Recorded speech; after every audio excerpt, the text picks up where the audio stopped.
Amen. Soyez bénis. C'est pas compliqué. Tant que tu ne donnes pas ta première prophétie, tu n'en auras pas d'autre. Il faut donner pour que de meilleurs viennent. C'est le principe des dons. Et je prends toujours pour baromètre le parler en langue. Demandez ici à une seule personne qui a reçu le parler en langue. Sans l'exercer, est-ce qu'il y a eu une autre syllabe? Ce n'est pas évident.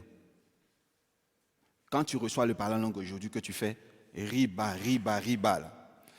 Si tu ne parles plus, le don va retourner où c'est quitté. Fais. C'est une expérience personnelle. Tous ceux qui ont reçu le parler en langue, qui ont eu peur de l'exercer sous le prétexte que ça doit être la chair, est-ce que ce n'est pas mon entendement, est-ce que je ne suis pas en train d'imiter le parler en langue du pasteur, est-ce que ce n'est pas la sœur qui parle en langue là qui m'influence? Ah, ma sœur, il faut prier dans ton cœur parce que si tu fais, on dirait que c'est toi qui m'influence. Attends, voici pour moi là, c'est original. Tant que tu fais ça, tu ne vas pas pouvoir voir d'autres niveaux. Commence à prophétiser, que ce soit vrai ou pas. Tu sauras si c'était vrai ou pas, tu sauras si c'était ta chair ou pas, tu vas t'améliorer. Donc, dans le domaine des dons, si vous avez peur d'exercer, vous n'allez pas évoluer. Donc, il faut le faire. Il faut savoir aussi choisir le cadre et la manière. J'ai dit ça aujourd'hui à l'introduction. Si ça t'a pris à l'église, tu n'es pas obligé de crier. Tu peux te calmer. Et puis après, tu vas voir le pasteur. Tu lui dis, voilà ce que tu as reçu. Le pasteur, peut-être, quand il va te regarder, il sera peut-être un peu sceptique, mais dans l'accomplissement, il va te respecter après. Il faut le faire. Il faut dire la prophétie. Quand tu dis, ça sort. Ça, j'ai dit ça à tous les appelés. Dès que vous recevez un message, vous disposez, vous cherchez le mot gentil. Quand tu donnes, la personne dit oui. Souvent, tu sais plus ce que tu vas dire après, mais au moins, tu as dit le premier niveau. Tu cherches encore, tu cherches, l'autre va venir. Maintenant, les visions, c'est un message dans un rêve où tu vois une sœur qui est enceinte, par exemple. Elle a un gros ventre. Bon, tu dis, ah, ma sœur, j'ai fait un rêve. Tu étais enceinte ou tu es enceinte. Donc, il faut faire très attention. La sœur va te dire, chip, je ne chou. Tu vois, non? Mais tu as dit au moins ta chose. La sœur, j'ai vu comme tu voyageais, il y a eu un accident. Est-ce que tu voyages dans ces temps-ci? Elle te dit non. Tu es un peu dessus, non? Tu es dessus ou pas? Il ne faut jamais être dessus. Et imaginez, vous voyez l'exemple que j'ai donné. J'ai dit que la fille disait non. Mais pourtant, en réalité, c'était vrai, mais pas elle. Donc, ça dépend de l'interprétation. Si tu as les visions, 10 donne les visions. Il faut trouver la méthode. Ça va t'aider à être plus sage. Un homme qui a les dons, qui n'a jamais fait d'erreur, qui n'a jamais échoué, ne se perfectionne pas. Avant, moi, je partais avec un de mes petits, là, ici, moi, à la mosquée d'Adjamé, c'est en Côte d'Ivoire. Les paralytiques qui sont devant la mosquée qui mendient, là. Un jour, l'onction, bon, peut-être aujourd'hui, je ne sais pas si c'était l'onction, mais en tout cas, quelque chose m'a pris. Je suis venu dire, je n'ai ni or ni argent. Et c'était vrai. Et c'était vrai. Je n'avais rien sur moi.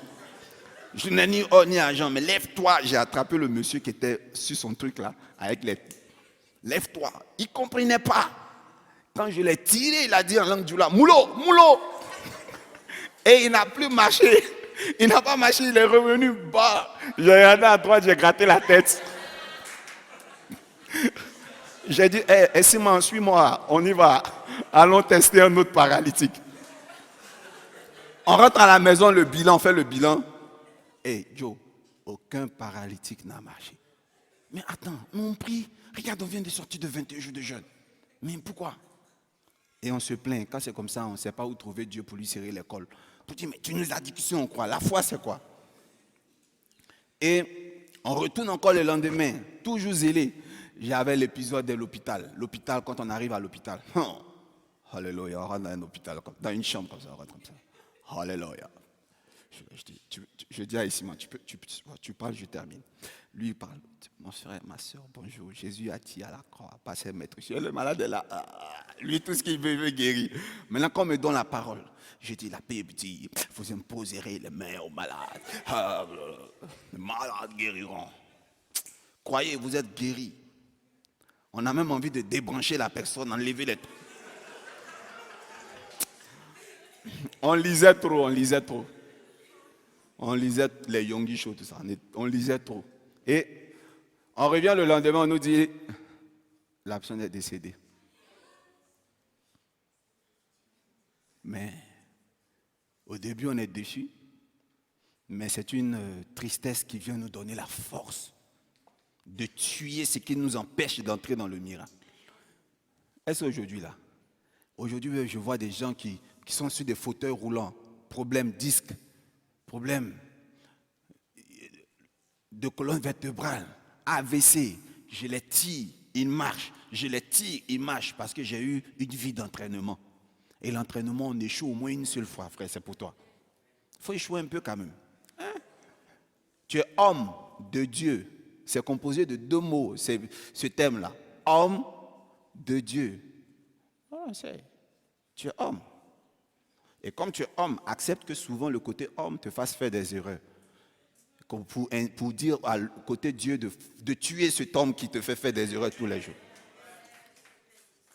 Il faut bien que tu aies un argument. Quand tu arrives devant ce côté de Dieu, je dois lui dire, j'ai un problème. Il va te demander lequel. Il faut que tu saches ce que tu as comme problème. Donc, il faut que le problème soit révélé avant qu'on ne puisse t'aider.